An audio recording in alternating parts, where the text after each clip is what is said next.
Hi, I'm Stephanie. Today, I'm going to give you some tips about riding in the rain.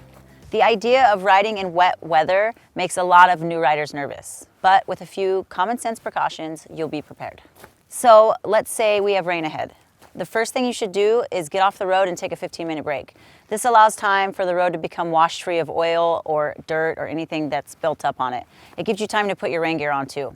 My first tip for riding in the rain is to keep yourself dry. If you get soaked, you'll be miserable, and that'll distract you from all the things that you need to do.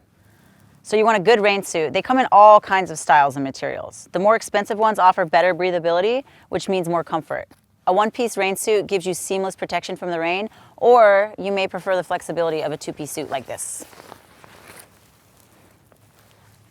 It's harder for drivers to see you in the rain, so you want gear with high-vis colors and reflective highlights. You'll also be happier in the rain if you've invested in some good weatherproof boots. If you don't trust your boots to keep your feet dry, you can always put plastic bags over your socks. And waterproof gaiters are super handy for keeping the rain from running into your boots.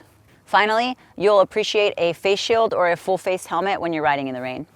So let's head out and talk about how to ride in the rain. We're lucky enough to have nice weather today. Obviously, it's beautiful out, so you guys are gonna have to use your imagination. If it was raining, the key thing is to take everything slower. It's going to be harder to see, and you can assume your ability to stop and maneuver will be compromised.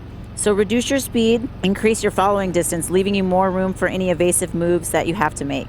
And because the pavement might be slippery, you don't want to do anything too suddenly. Make all your throttle, steering, and brake inputs gradually. Ease off the throttle and apply the brakes gently.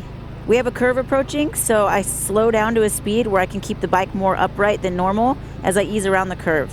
Doing this reserves more traction for the inclement conditions. It really comes down to taking everything easier and being extra focused on the basics. Use the SEE strategy. Search down the road and evaluate potential hazards, giving yourself as much time as possible to calmly execute any maneuvers you need to make. Remember, some surfaces like manhole covers, bridge decks, painted crosswalks, and railroad crossings may be slippery in wet conditions.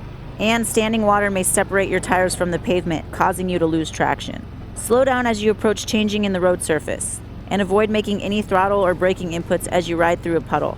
Finally, know your limits. If you feel safer waiting out the rain, finding a convenient place to have lunch is always an option. And as always, guys, enjoy the ride.